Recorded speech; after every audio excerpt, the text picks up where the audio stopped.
жүріп жатыр. Так, егер нормально естіп тұрса, бастайық. Кажется, я буду так быстро напишу. Қосыласыз ба деп.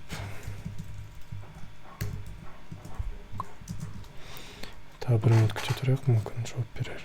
Жауап бермесе жүре береміз сонда.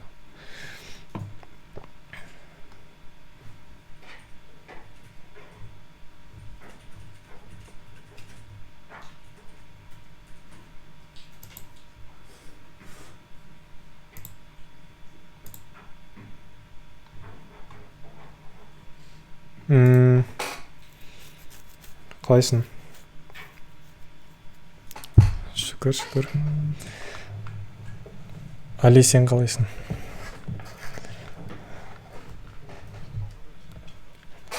Так, екі бала менторствоға кетті. Бір бала екінші потокқа кетті. Сол мен үш бала қалды ғой, үш адам қалды ғой. Менторство ол бірде бір. Аптасына бір рет, 2,5 сағаттар. Ну там осылай лучше негізі, егер полностью келіп тұрса уровеньға. Ну, например, если сен уже одан көп білетін болсаң, саған скучно болуы мүмкін, да? И сол үшін, короче, ауысты да адамдар.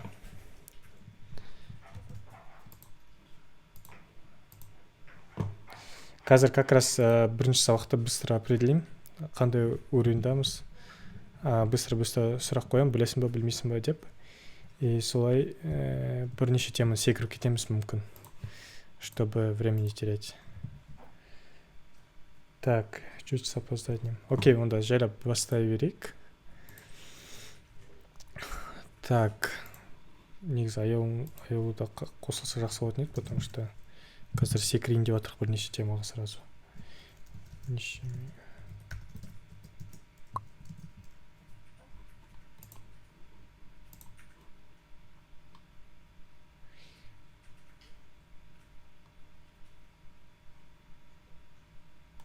VS код қосып қойдыңдар ғой, да?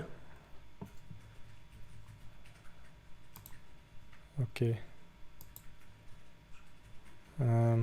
Так, мен экранды шерт еткен жоқпын еще. Как раз соны жасап қояйық.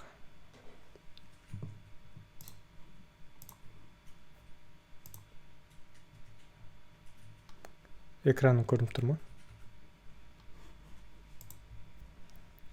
Егер, так, мен бір нәрсе жазып көрейін как раз. Но давайте пока что бітейік, бір папка создавать етейік, именно осы курсқа арналған.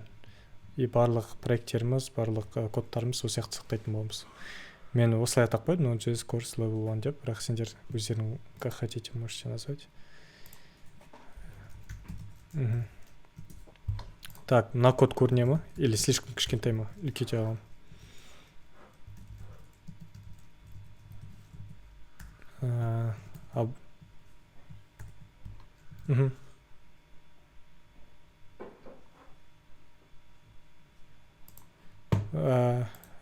Да, файл, open folder.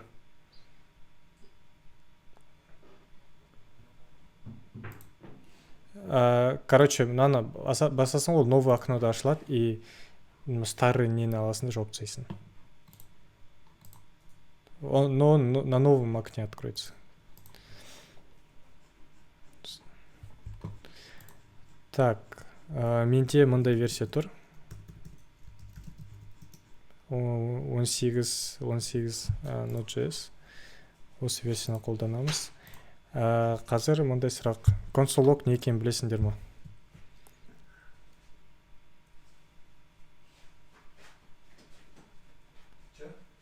Да. Али? Пойди, микрофон сөндірмесеңдер болады. Қазір көп сұрақ қоям, потому что. Да. Сен Python білесің, да, кажется?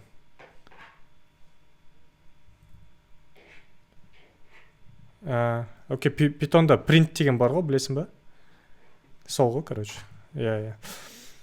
Так, дәл сол деп айтуға болады. Переменный деген не екенін білесіңдер ма? Қолданып көріңдер, да? Все, хорошо, переменный тогда. Переменный как создается? Бізде JavaScript'та 3 метод бар переменный создавать ететін. Ол const.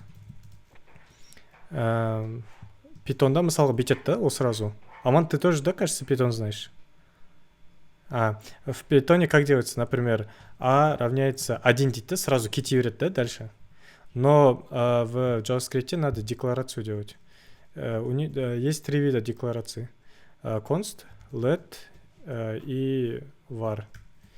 Var это уже не используется. Он, короче, орысша кетіп қала беремін ғой. Var уже қолданылмайды негізі. Поэтому былай общий түсіндіріп кетем. Var болса, ол любой жерде қолданылатын болып кетеді. И ол арқылы қате жасау өте жеңіл. Мысалы там скопинг деген нәрсе бар программированиеда. Мысалға сен мынандай жақшаның ішінде variable создавать етін какой-то, да, мына жақта тұр деп айтайық мысалы. Ол негізі мына жақта болмау керек, да, уже қолданылмау керек еді, да. Бірақ var болса ол қолданыла береді. И соның кесірінен әртүрлі қателер кетеді. Біз бір variable'ды переменныйда басқа жерде нечайно қолданып қалуымыз мүмкін. Сол үшін var уже deprecated, да, типа қолдануға не стоит. Сосын екі түр бар қазіргі современный екі метод, ол let и const. Давай const арқылы a создавать етейік, 1 деп. И let арқылы b создавать етейік, 2 деп, например.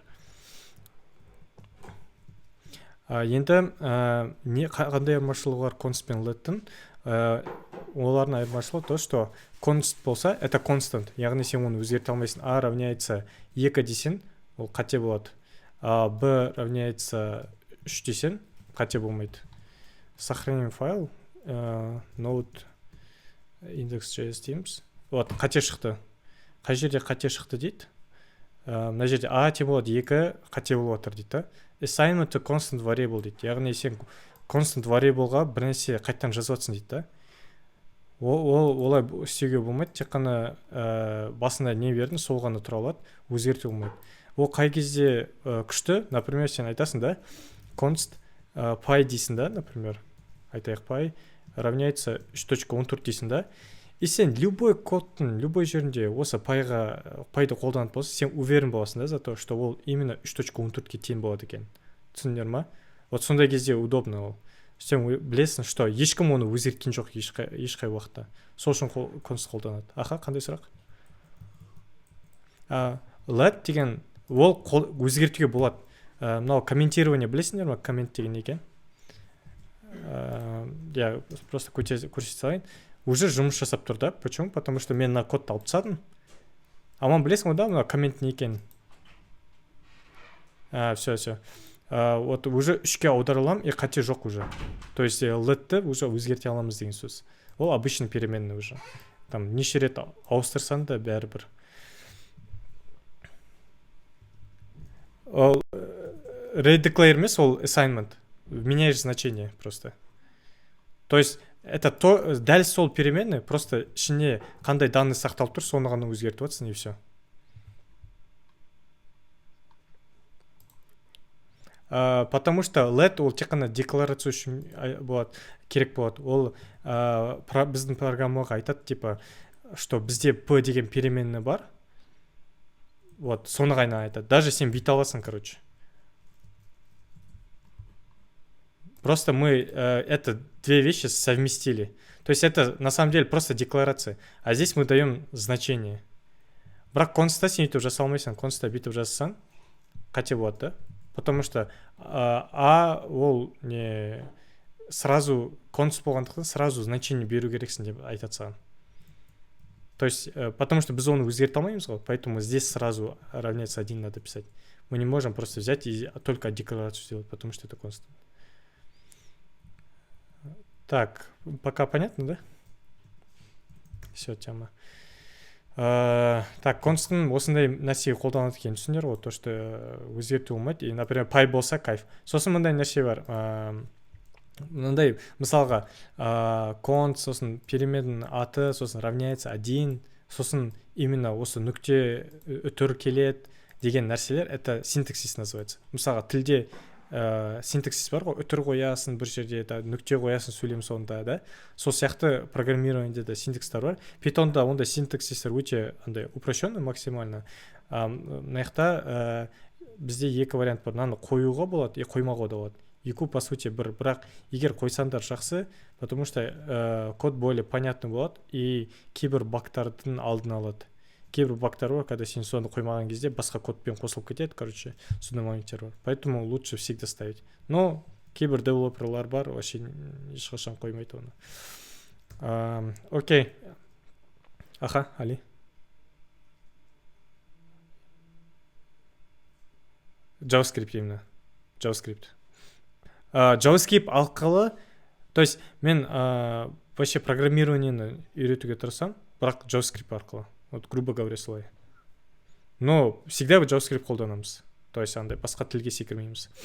Так, енді келесі нәрсе, ол жаңағы біз let a равняется 1 деген кезде біз оған number value бердік, да? То есть сан несін бердік. Value деген қалай? Значение.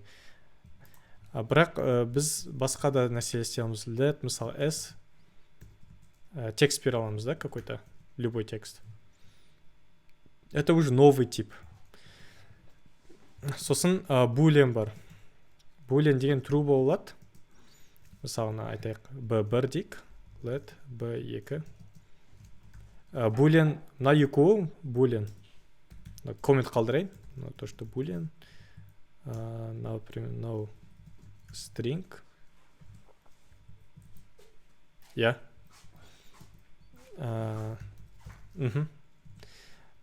Так, no number, любой сан, мысалға ол айтайық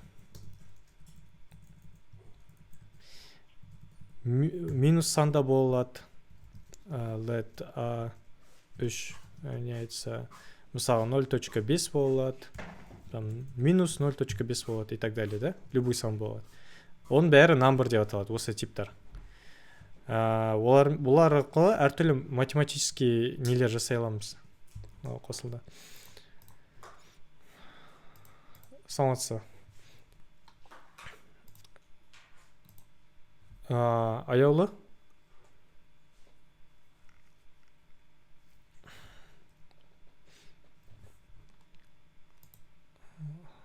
Естіліп атқан жоқсыз.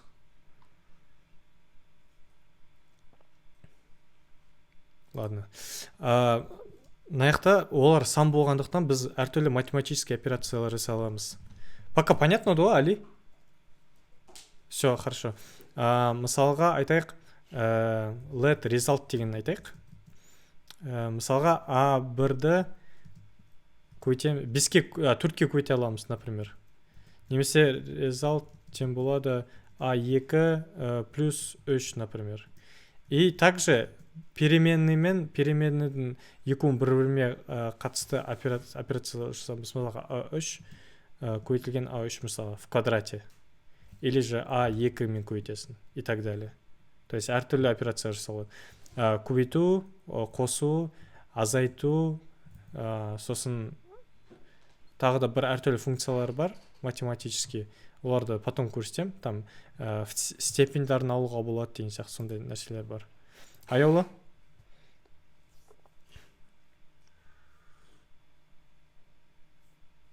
Естіліп тұрған жоқсыз.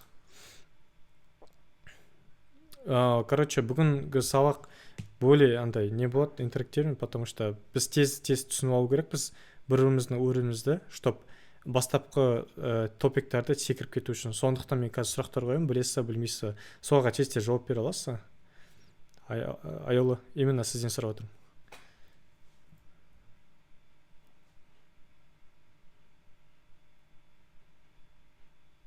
Ладно. Так. В общем, осы математический нелер, операциялар түсінікті, да? Енді текст бар. Текстте... Ага.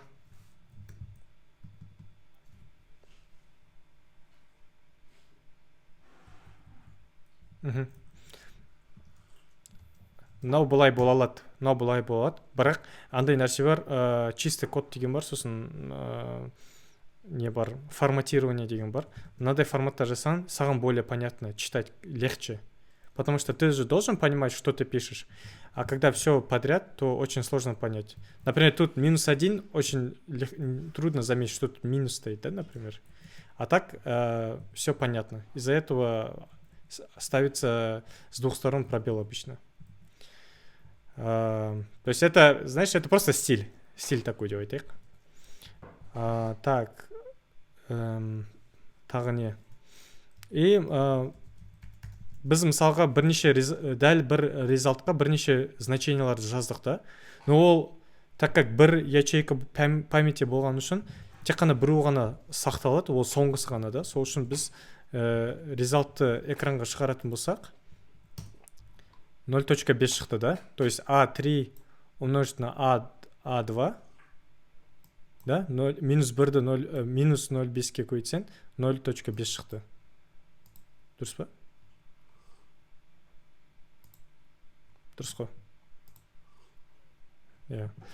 Так, енді, то есть айтқым келгені, что тек қана соңғысы ғана сақталады бізде. Так, принеси жаза. Я вас слышу, микрофон выключился, извините. Хорошо. Окей, түсіндім. Так, онда чатқа жазып жібересіз, мен түсіндіріп отқан нәрселерім түсінікті ма, или слишком алға кетіп қалдық па біз, потому что мен осы чатқа жазсаңыз да болады, телеграм или неге, митингтағы чатқа.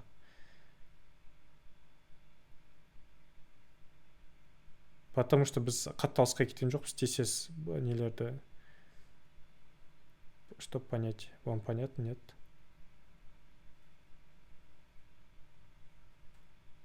Ладно, пока ответит.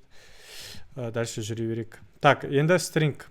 Бұл надо тексттер стринг деп аталады. Оларды біз үш түрде жаза аламыз. Осындай обычный кавычки, одинарные, двойные кавычки. Это они одинаковые абсолютно. То есть никакой разницы нет. Но есть еще третий вид кавычек. Это вот такие бэкслэш деп аталады. Оның қандай айырмашылығы бар?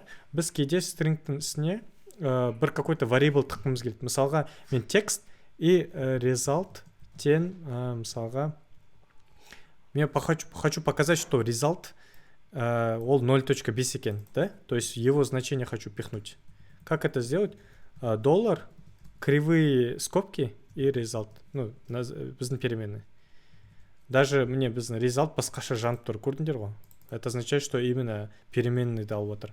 Ол үшін именно осындай түрді қолдану керек, осындай бэкслэшті қолдану керек. Сол кезде біз қазір, егер console.log result десек, ол result тен болады 0.5 деу керек. Міне көрдің да? Ой, result деп ғой, S точнее. Міне result тен болады 0.5. Міне наны шығарт бірінші, то есть result значение, сосын наны шығарт. Понятно вот этот момент? Отлично.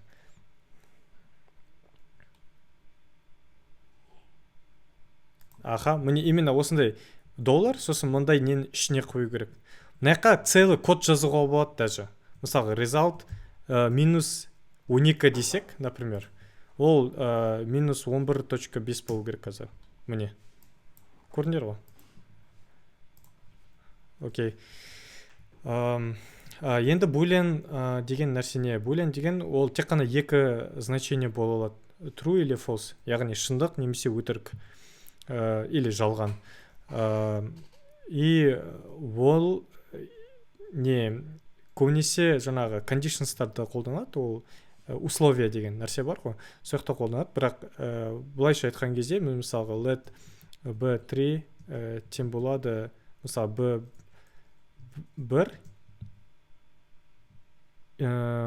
или десем b2 десем, мысалға console.log қазір түсіндірем не жазғанымды. Не екенін кім біледі?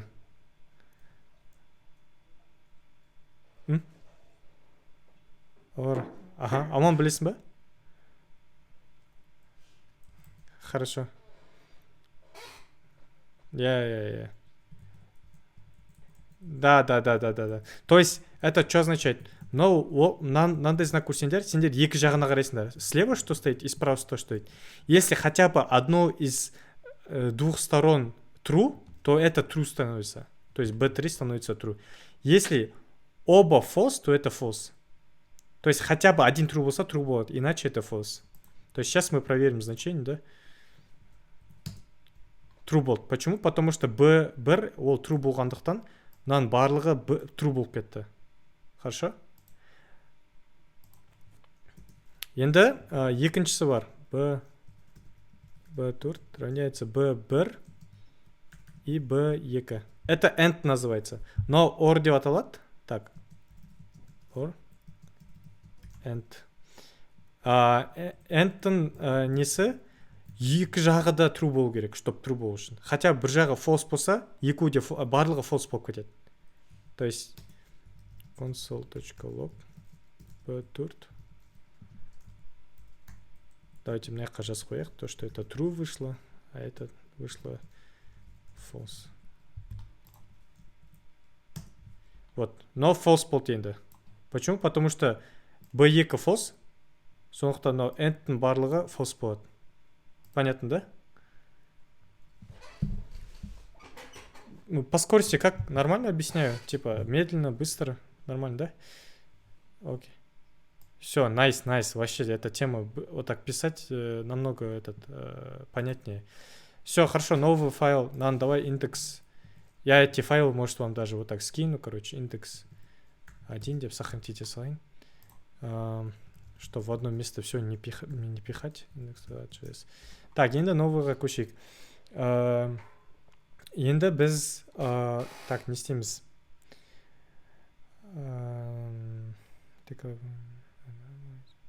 Так, окей. Енді if деген нәрселерді өтейік. If деген нәрселерді білесіңдер ма? Conditions деген. If, else деген. Окей, cool. Так, давайте бүйтейік. Айтайық, бізде клуб бар деп айтайық. Клубқа біз адамды кіргіземіз, тек қана 18 жастан үлкен болса ғана, да? Вот, жақсы болды ғой. Саламатса. Біз бүгін переменный деген нәрселерді өтіп жатырық. Қазір уже условия деген нәрсеге көшіп жатырық. Сіз переменный деген нәрсе білесіз ба, не екен?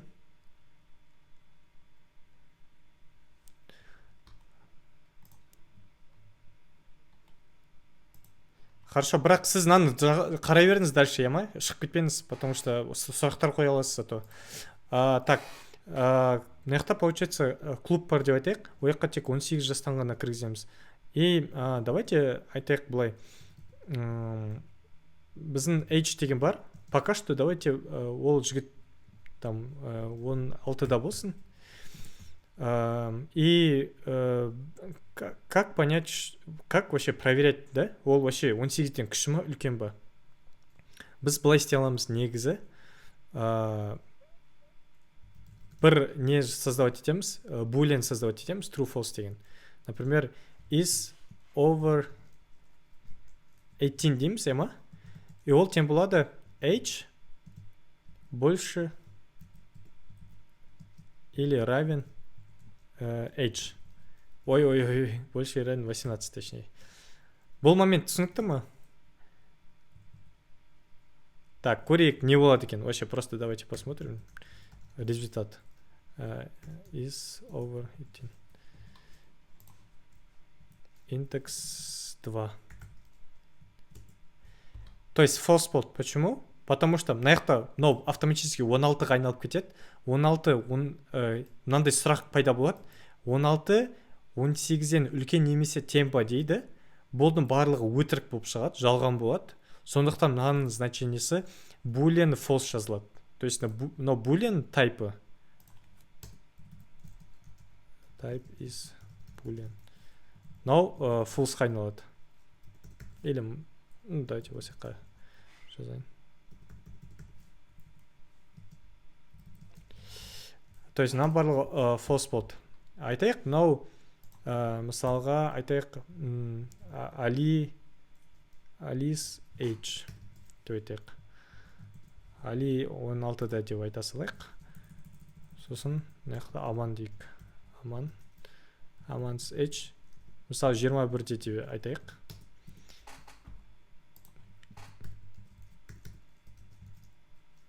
Ali is over. И тут то же самое. Const Aman is over 18.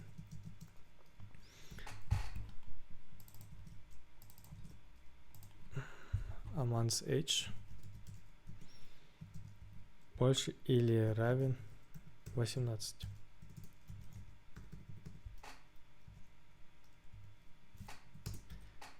Ой. Так, Aman is over 18. Не болады екен? False или true болды? Екіншісі true болды. Почему? Потому что Aman шынымен де 18-ден үлкен. 21 больше или равен 18. Понятно, да, вот этот момент? Окей. Енді қазір түсінесіңдер, неге булен ыңғайлы. Ол көбінесе условияда қолданылады. Қазір қалай қолданылады екен көрсетемін. Енді давайте осы кодты жайлап ауыстырайық. Мынаны скопируем, давайте. И индекс 3 деп жазайын. Енді осыны басқаша жазайық. Не арқылы жазамыз? If арқылы жазайық. If деген это условие. Мен арасын ашайын, чтобы кішкене понятно болсын. Қалай істесек болады? Біз сұраймыз қазір.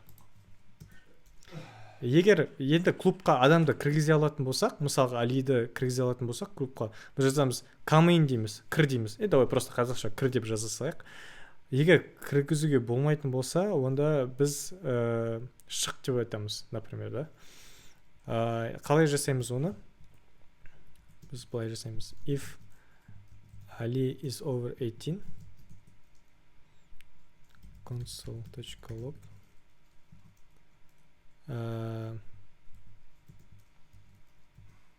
кір дедік қой, да? Кіре бер дейік. Кіре бер Али.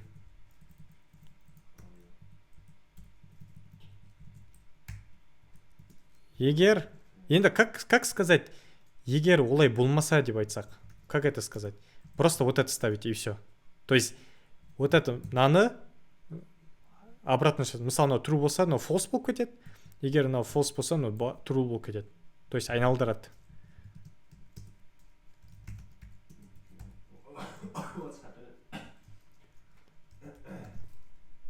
Қазір просто оны бөлек тема ол кішкене. Жайлаптан түсіндіріп отырмын да. Шық Али дейміз. Бірақ дұрыс айтасың, else-ті қолдану керек негізі. Все будет, но не сразу дегендей. Так, окей. И то же самое мына жаққа. Қазір бұны еще одан сайын нетеміз, упроститеміз на кодты. Так, мына жаққа просто аман дейміз. Мына жаққа аман дейміз.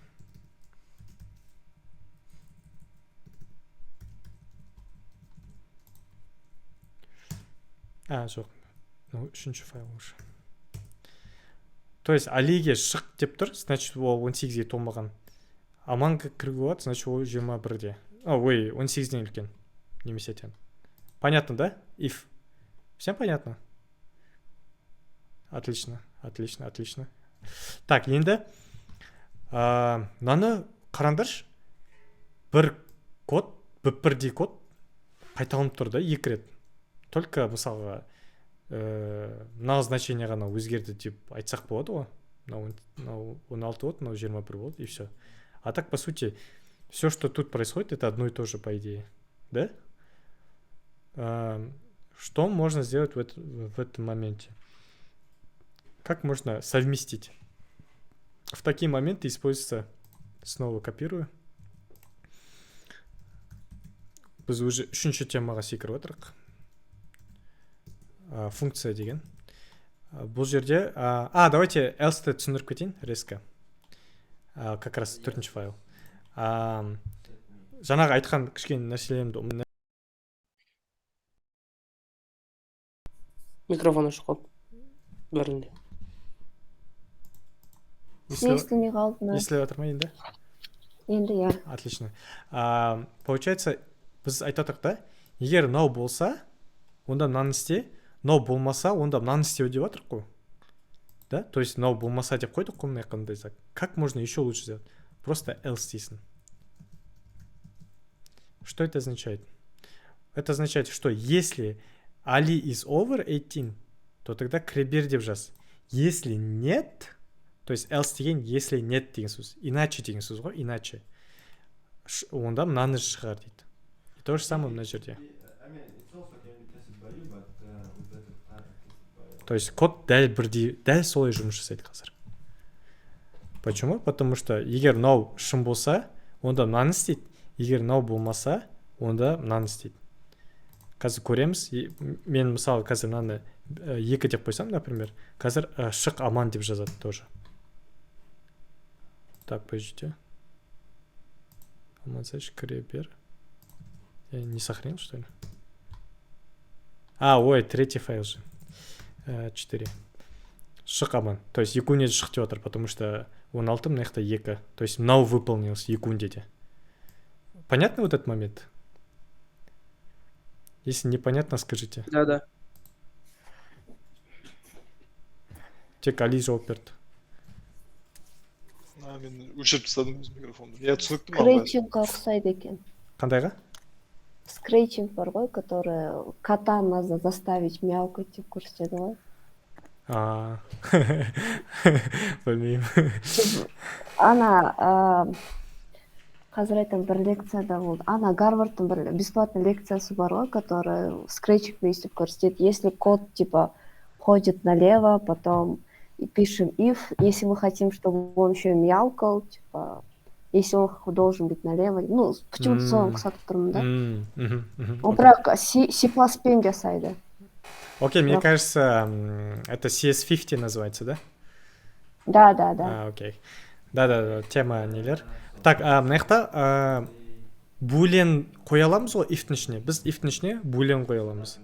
Чтобы понять, делать это или нет. Да? Мынаны істеу керек үшін, білу үшін мынаны қоямыз, булен. Бірақ мы можем вот это, по сути, напрямую здесь поставить. Только мынаны алып тастайсың, и все. То есть не обязательно отдельные перемены создавать. Можно сразу напрямую здесь писать. Дәл солай жұмыс жасайды. Вот. Понятно, да? Так, else-ті түсіндік. Енді if-else деген нәрсе бар. Давайте тоже скопирую. Ой, 5.js. Мне нравится, что мы так быстро двигаемся. Так, if-else деген нәрсе. Давайте айтайық, егер 18-ге дейін болса, шық дейміз. Егер 18 үлкен болса, егер 18-ден үлкен болса, кіре бер дейміз. Егер ровно 18 болса, тебе повезло дейміз. Хорошо? Как это сделать? Мынаны алып тастаймыз. Давайте. Айтайық, на астына алып тастайық, потому что каждый нәрсені 2 рет жасау керек болып отыр. Енді мына жақта тоже надо просто h-ке ауыстыра салайын. Так, енді мына жақта что нам остается добавить? If, else. Else if, да? Жоқ, if else қой вроде. Я ұмытып қалған соң. H равняется 18, то тогда не істейміз. console.log тебе повезло. Или да, ағылшынша жазайық. You are lucky деп. Так, енді что тут происходит? Получается, ең үстіне қарайды бірінші. Мынаны қарайды. 18-ден үлкен ба? Жоқ, былай болу керек. 18-ден үлкен ба? Жоқ, 18-ден үлкен емес. Мынаны істемейді, значит. Сосын қарайды, 18-ге тең ба? Тең осылай жазылады JavaScript-те, 3 рет. Тағы да мындай бар еще, 2 рет жазылатын бар. Бірақ оның айырмашылығын, может, в будущем түсіндірем. Бірақ пока 3-ін қолдана беріңдер. Не, жасын 18-ге тең ба дейді? Я, тең ғой бізге. Значит, мынаны орындайды. И мынаяққа ол даже келмейді. То есть, осы 3-ін хотя біреуін орындалса, ол істемейді әрі қарай. То есть, мынаяқтағы нәрселерді істейді, конечно, console log, мысалы, club is closed деп айтайық, мысалға. Ең соңында істейтін нәрсесі, да? То есть, мынаяққа секіріп кетеді, да, сразу мыналарды істеп бастайды. Бірақ мынау орындалса, мына екеуін істемейді. Мынау болмай қалып, мынау орындалса, онда мынаны істемейді. Мынау мына екеуі орындалмаса ғана мынаны істейді. То есть, біреуін хотя бы обязательно істейді, да, потому что мына екеуі орындалмаса да, мынау орындалады ғой. Так. 5 вроде. Міне, you are lucky деп шықты. Сосын club is closed дейді. То есть, мынаяққа келді ол. Мынаяққа жетеді. Так, енді else if, давайте еще бүйтеміз. Else if дейміз, да? Тағы да else if дейміз, да? Age больше, мысалға, мынаяққа бүйтіп жазайық. 18-ден үлкен болса, бірақ, мысалға age, мысалға 40-тан кішкентай болса. Сосын мынаяқта айтамыз, age тең болады 40 десек. Енді не болады? Енді біздің жасымыз, мысалға, 50 болса, соңғысы орындалу керек. Шықали. Бірақ жасымыз 1-де болса, ештеңе орындалмайды. Тек қана club is closed шығады. Неге? Себебі now орындалмайды. Сосын мынаны тексереді. Now орындалмайды. 1 тең емес 18-ге. Сосын мынаны тексереді. 1 деген 40-тан үлкен емес, немесе тең емес. И дальше кетеді просто. Понятно, да? То есть, мынаяқта else қана вообще тексермей орындай береді, да? Вообще тексермейді. Ему главное, чтобы предыдущие не выполнялись, и все. Но егер else еще if тұрса, ол онда тексерістер жасайды. Вот этот момент понятно?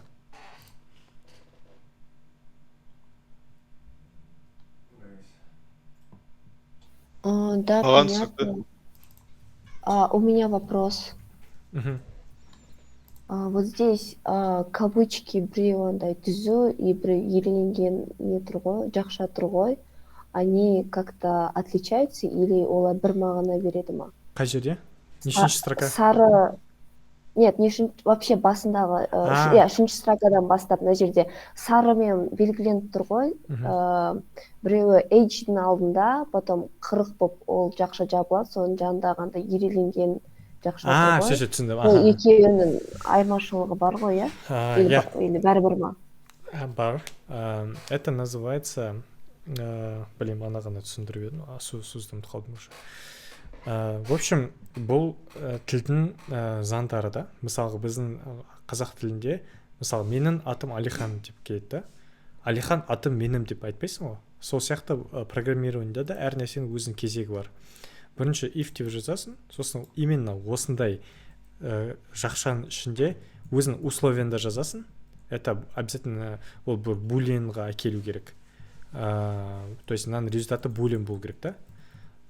И мынандай кривые скобки деп аталады. Қисық жақшаның ішінде сен орындау керек нәрсені жазасың. Ояқта не обязательно бір нәрсе болған. Ояқта сразу екі нәрсе жаза аласың. Мысалға вау деп жаза салайық. И давайте сделаем так, чтобы он обязательно выполнялся, например. Комментировать етсін. Трудик. Қазір түсіндірем, анау не болған, неге жасыл болып кеткен. Так, получается, мынау неге жасыл, это просто коммент. То есть, егер екі осындай знак қойсам, да, онда бұл оқылмайды компьютермен. Это только для нас, чтобы какие-то разъяснения, например, написать. после этого ничего компьютер не читает, после этих двух знаков. Мен даже мына жаққа қоя аламын мысалға. Просто... Ол условия деп саналмайды дейміз. Жоқ, ол просто для нас, как людей, но не для компьютера, вот эта информация. Оны никак оқымайды компьютер. Енді мен мына жаққа true деп жазып қойдым. Что это означает? Это означает, на условие точно орындалады, да, потому что это правда деп жазып қойдық. Енді ішіне екі зат жаздық та, екі затты жаса деп. Ол орындай ма сол затты, жоқ па? Я орындайды екен. Кіре бер Али деп шықты, и вау деп жазды. Понятно, да? Да. Отлично. Енді мен мынаны комментке қалдырып қойдым, потому что бұл информация бізге керек. На файлды сохранить етемін, есендерге лақтырамын, осы сияқты тұра берсін. И айтайық, мына жаққа еще бүйтіп жазайық онда. H меньше static и else тек, да? Ой.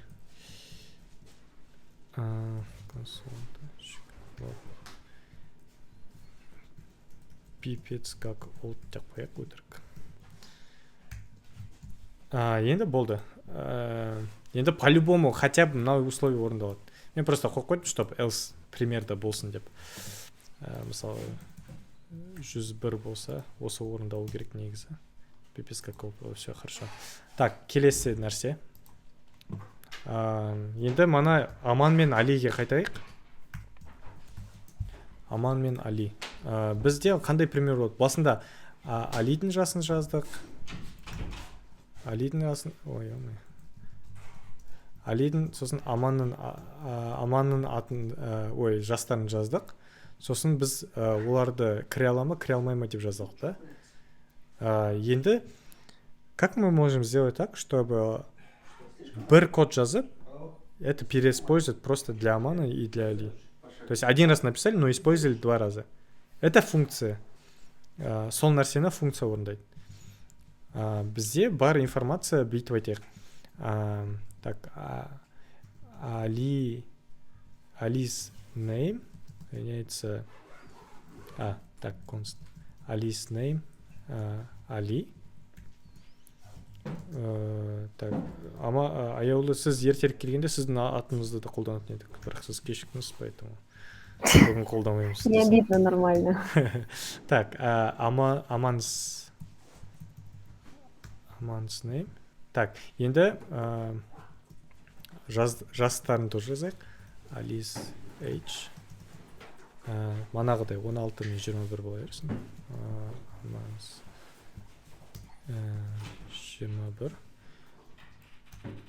Енді мен қазір функция жазам. Ол function деп басталады. Function. Сосын функцияның аты айтайық. Как называются люди, которые в клуб проверяют? Face control, да? Face control. И мысалға name. Бұл JavaScript код. Name и age. Осылай жазамыз. Мынау не? Осындай жақшалардың ішіне қандай информация функцияға керек, соны жазамыз. То есть name мен age керек оған. Сосын мынандай жақшаның ішіне кривые скобки. Фигурные скобки. Не осы функция не орындау керек, соны жазамыз. Так, мана біз не істедік? Біз алдық if age больше или равен 18, даже бите салайын.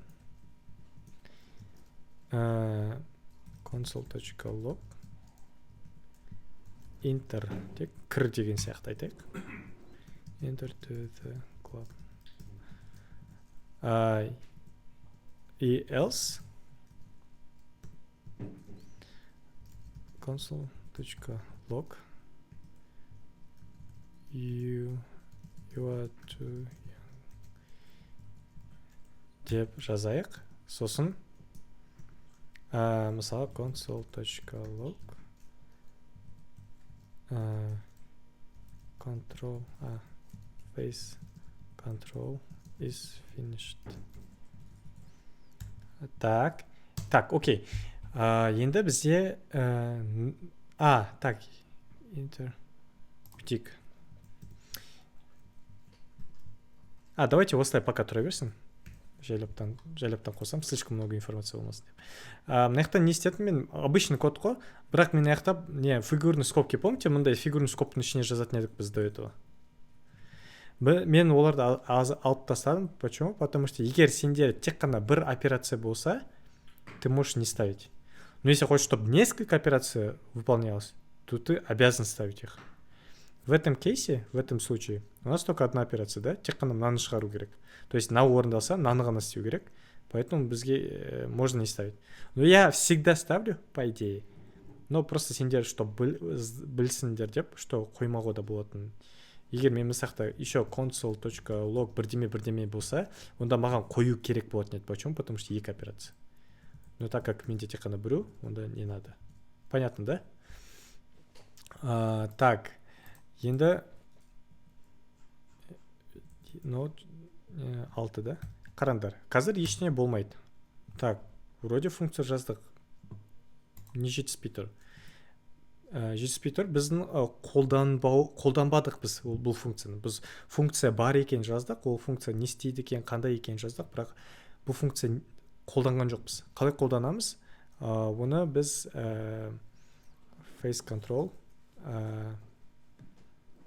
Alice name, сосын Alice age деп шақырамыз. Енді Ali'дің қолданады. You are too young, face control is finished. Да, Ali young шынымен. Так, енді face control Аманға жасайық. Aman's name, Aman's age. Енді өту керек face controlдан. Enter to the club. Так, енді бірақ екі бірдей болып тұр да қазір. То есть непонятно, кто есть кто. You are too young деді, enter to the club деп тұр. Давайте enter to the club емес, мына you can enter деп қояйық. You can enter to the club. Екі бірдей болып тұр. Соны өзгерту үшін біз name'ді қолданайық. Қалай қолданамыз? Бүйтеміз.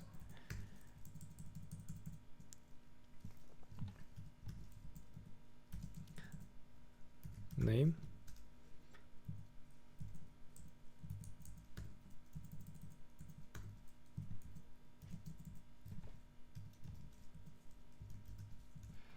Енді сіз болған жоқсыз басында манағы кавычкамен, маяқтағы бұрынғы кавычкамен қазіргі кавычканың айырмашылығы, то, что біз мындай форматты қолдана аламыз. Чтобы вставлять сюда перемены. Доллар. То есть именно обязательно осындай кавычкамен басталып, осындай кавычкамен жабылу керек. И еще доллар, фигурные скобки, и соның ішіне бір переменный. Немесе любой бір операция. Name плюс мысалға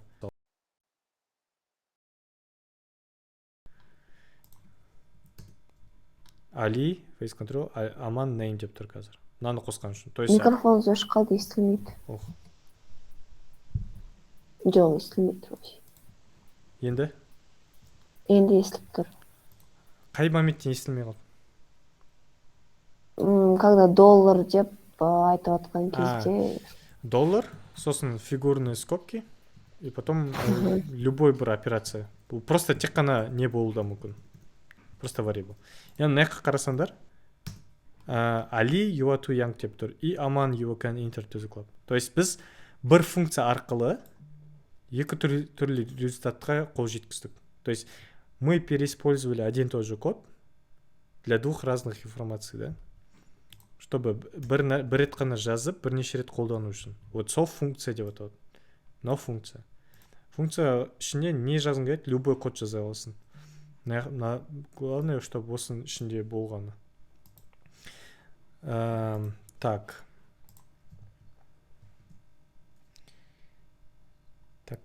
Сұрақтар бар ма? Все понятно, пока нет. Тема. Али, Аман? Жоқ, нормально. Все нормально. Так, отлично. Бұнда бөлек файлда тұрайсың. Индекс тері system.js. Енді array деген нәрсе бар. Ол на русском это будет массивы деп аталады. Это что? Это когда тізбектелген информация. Мысалға, мен сразу 3 санды сақтағым келеді. Айтайық, мысалға, мен бір тест, 3 тест жаздым, и сол 3 тесттің результатын бір массивта, бір variable'да, бір периметрдің ішінде сақтағым келеді. Мысалға, const test results. Қалай істеймін оны? Просто мындай төртбұрышты жақшаны жазам. И соның ішіне өзінің информациясын жазам үтір арқылы. Мысалы, бірінші тестті мен капец жыртылдым, мысалға 5 алдым. Екінші тестте, мысалы, кішкене жақсы болды, 60 алдым. Сосын үшінші тесттен вообще full алып кеттім. То есть бір прогресс көрсеттім деп айтайық. Енді бұл жерде вообще андай лимит жоқ негізі. Там қанша сан сақтасаң да сондай сақтай бере аласың. И соны даже былай қарауға болады. Не болып отқанын. Енді бұл айтайық, осы массивтің ішіне тағы бір новый тест жаздым жаңа. Енді оғадан мен уже кішкене мана жаздым, уже ондай істей алмадым, уже 70 алып қалдым деп айтайық. Как мне в этот же массив добавить новый результат? Оны бітеміз test results.push teams и 70. То есть наш новый результат.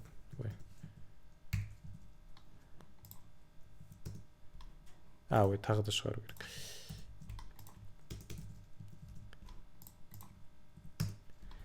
То есть уже басында 3 сан болып еді, сонда уже 70-те қосылды. Бірақ push всегда сонына қосады. То есть 100-ден кейін қосады. Мына жаққа қосып қоймайды, мына жерге қосып қоймайды. Ортасына қосу керек болса, или басына қосу керек болса, ондай бөлек методтар бар.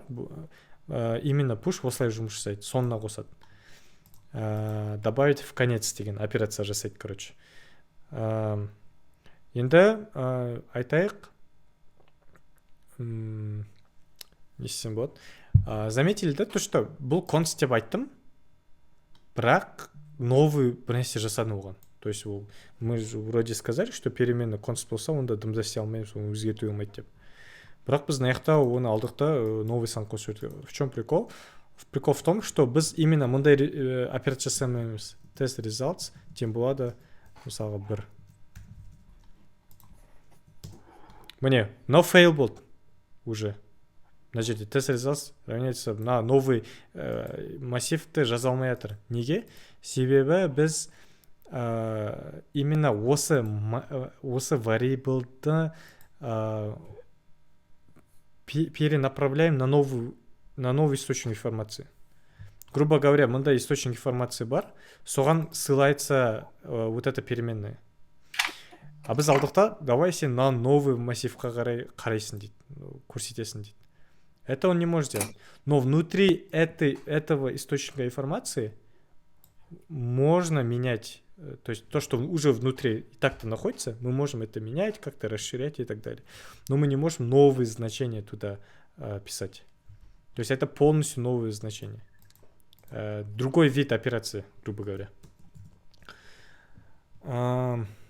Так, окей. Былай негізі біз массивтің қатты қызық емес, былай просто тұрған. Давайте кішкене қызығырақ бір нәрсе жасап көрейік. Айтайық, я хочу посмотреть, какой у меня результат был в самом начале. Оны қарау үшін консультачка. Мен индексті жазам. Осындай название массива, потом квадратные скобки и индекс. Индексы начинаются с нуля. То есть обычно біз санаған кезде бірден санасақ, комп или там осы JavaScript, ол 0-ден санайды. Сондықтан ең біріншісін алу үшін это 0 деп жазу керекпіз. Екіншісін алу үшін 1 деп жазамыз. Үшіншісін алу үшін 2 деп жазамыз и так далее. То есть біріншісін жазсақ, мынаны алып тастамаппын ғой. error деп жазып қояйын. Так, енді мынау қазір 5 шықты. То есть біріншісін шығарды, самый первый результатты. Давайте, может, еще больше сделаем. Так, вот так лучше, да? Наверное, лучше. Да. Так, то есть енді мен мысалға там неше сан бар? Қазір 70-ті қосқан кезде 1, 2, 3, 4 сан бар. Давайте айтайық үшіншісін шығарамыз. Ну, типа, төртіншісін. Это же, типа, последний. 70. Последний, дұрыс. Енді бірақ 4-ті шығарсам, undefined дейді. Чё? Почему? Потому что такого нету у нас. Поэтому undefined. Undefined деген ол белгіленбеген деген мағына білдіреді. То есть его такого значения нету, поэтому пустой результат.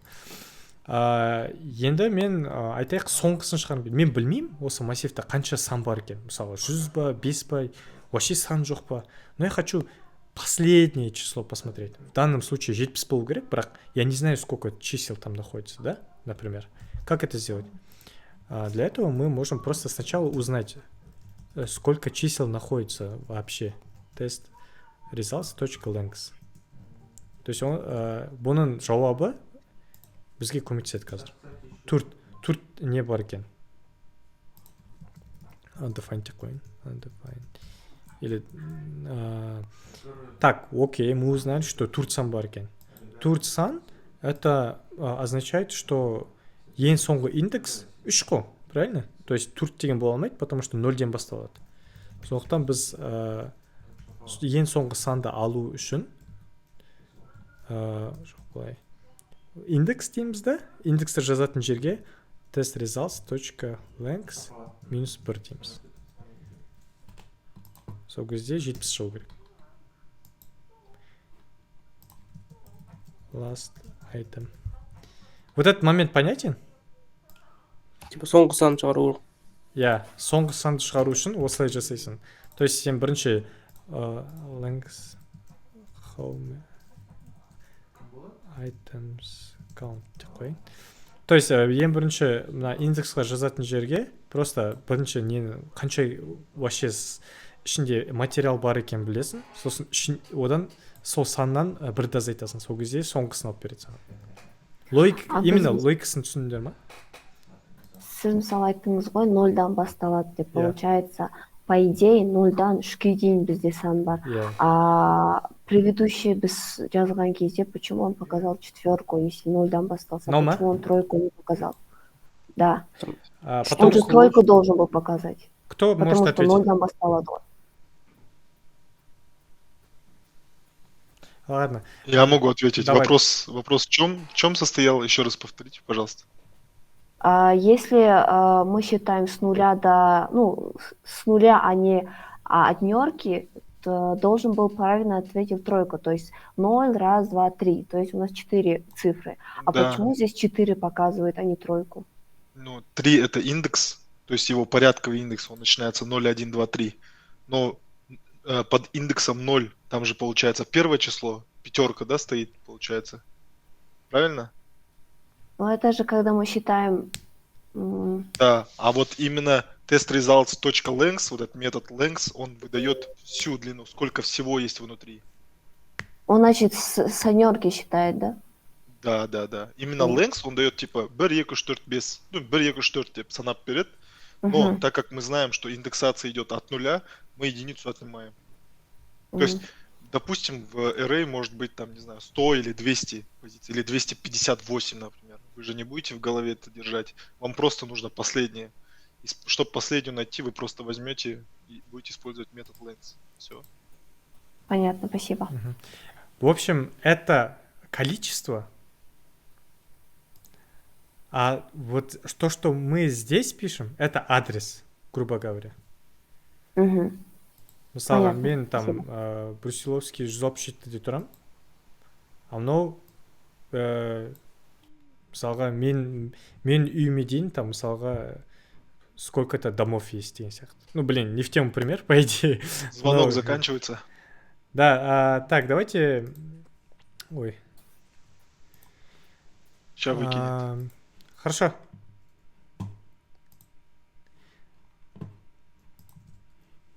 Так, не успел. Сори, я думал просто записать этот короткое аудио. Телеге потом думал, может у вас вопросы есть. Давайте просто Q&A болсын қазір. Сұрақтар қойыңдар. Сұрақ жауап как раз видеоға жазып қояйын, чтобы понятно было, сохранилось тоже. Чисто сұрақтар қазір.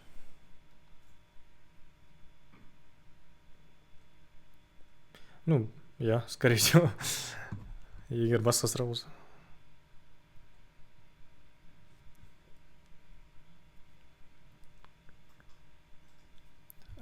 Так. Через что?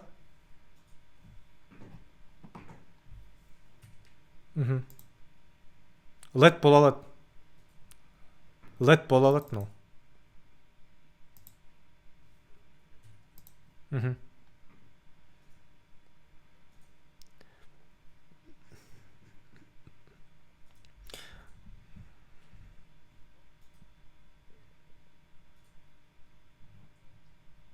Я. Constitution не важно.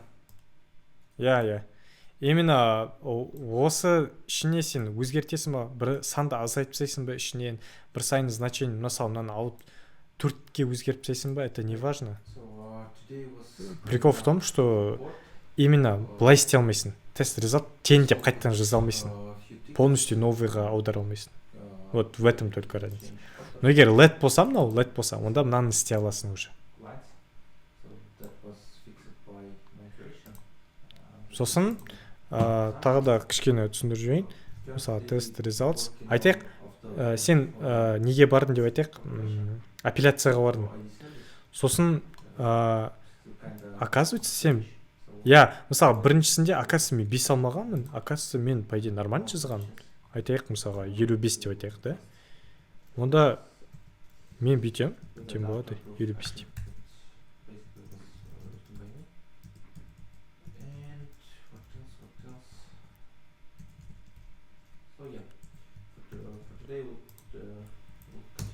Мне уже 55 болып кетті.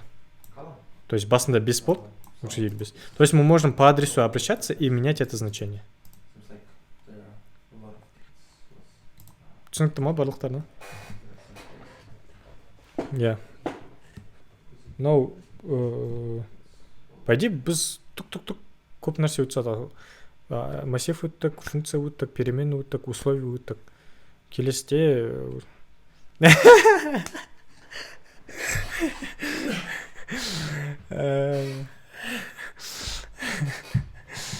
Оказывается, не сложно дейсің. Чего не так дорого стоит дейсің? Прикол. Так, тағы сұрақтар бар ма? Я домашка лақтырам, обязательно лақтырам. И обязательно істеу керексіңдер. Потому что практика керек.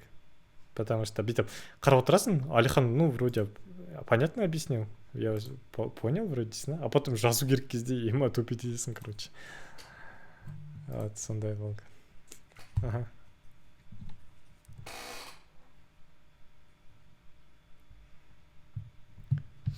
Ага. Блин, честно, я просто вообще по-другому установлю. Я вам объяснил установку через сайт, там типа заходишь, кнопки нажимаешь. Я вообще не так устанавливаю, по идее. Поэтому мне как-то, блин. Сначала главное, удали этот Node.js. Найди, как удалить Node.js. Потом заново установи уже новую версию. Скорее всего, напрямую апдейт не делается, как я знаю. Мен вообще мындай қолдан NVM деген нәрсе қолданамын. Мысалға, именно мен барлық версияларым бар. Мысалға, мен 16 қолданамын, 18 қолданамын. Я здесь могу несколько версий сразу использовать, короче, прыгать с одной версии на другую. Но это немного advanced, поэтому, типа, пока сендерге керек емес. Вообще, сендерге бірнеше версия керек емес, да, по факту, қазір. Маған просто по работе нужно. Я, смело жүре аласың. Просто если бы у тебя вообще не было, то лучше бы 18 установить. Но так как у тебя уже есть, зачем заморачиваться, короче говоря. Все нормально? Так. Что там, тағы сұрақтар?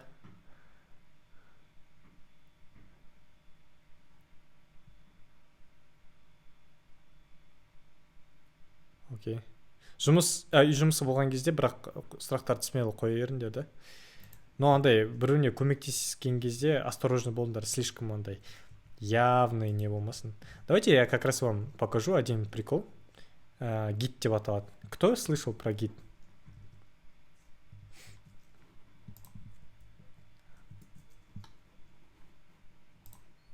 Как раз просто көрсетем, сендерге прям керек деп айта алмаймын қазір. Потом жайлап түсіндірем оны да болашақта. Мында GitHub деген сайт бар. Это место, где люди делятся своим кодом и коллаборируются над одним проектом вместе, да? Мысалы, New Repository деймін. Так, как у меня там папка называлась? Node.js Course Level 1.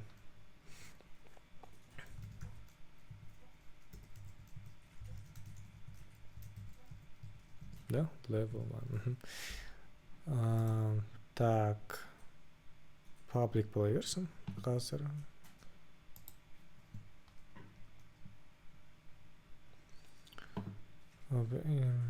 Так, бүйтеміз.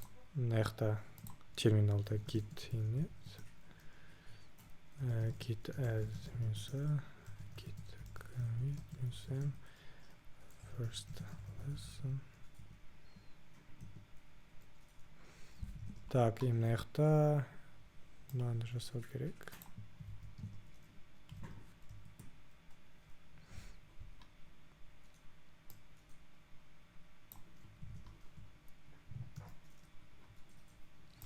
Вот, мына жақта тұр. Мен қазір мына ссылканы лақтырамын сендерге.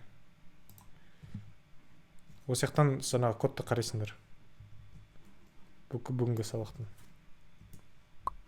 Еще былай жасап қоямын. Lesson 1 деп.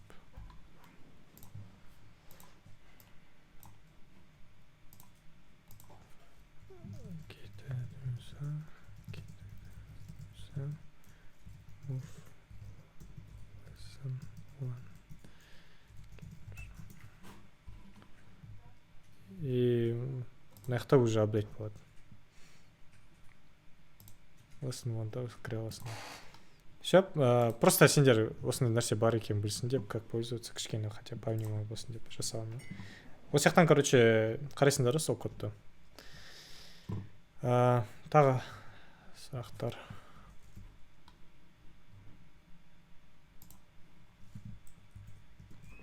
Болды ма?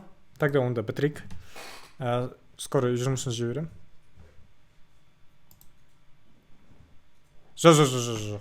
Просто я, короче, грубо говоря, панданулся. Осындай программисттер осындай нәрсемен қолданады. Жұмыста негізі осы нәрсені қолданады бәрі. И вообще сондай нәрсе бар екен қазір білсеңдер, болашақта жайлап соны түсіндіріп тұрмын. И сендер как GitHub-қа кіресіңдер ғой, жайлап уже көресіңдер ма, как сайт выглядит, например, как там код смотреть. Немного интеракшн болсын деп жатқаным ғой.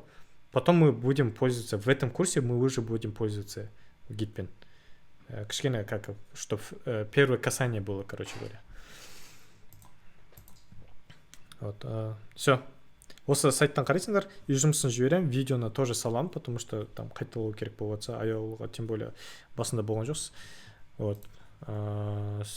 Да, нормально. Бірақ келесте, чтобы вот так просто, я заметил, быстро будем двигаться, как я понял, поэтому каждый даже 10 минут уже решает, оказывается. Поэтому нетпеге тырысайық. И егер неудобно болса, давайте лучше выберем удобное время, чем будем опаздывать, да? Можем группада дискашн жасауға, міне қазір сразу жасаңдар болады, мне неудобно деген сияқты там, давайте табуға тырысайық. Все, да? Болды ғой, да? Барлықтарын. Нормально ма? Давай.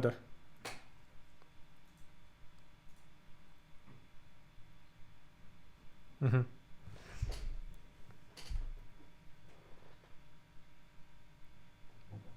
Смело? Можешь приехать, брат. Можешь приехать. Даже так прикольнее будет. Я нахожусь в Байзакова, Жандосова. Смартпоинт білесің ба? Сол напротив. Вот, кесім болады. Все, давайте. Али, сұрақ бар ма? Все, жақсы онда. Сау болыңыздар. Удачи. До среды.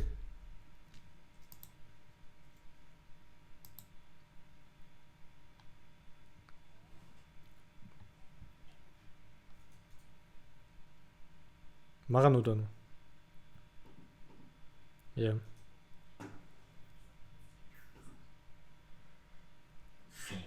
Сегізде бастадық.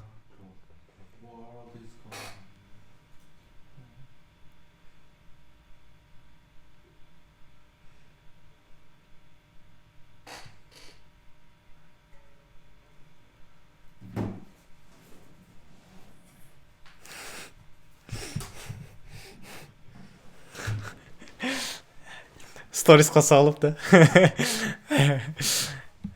Иә.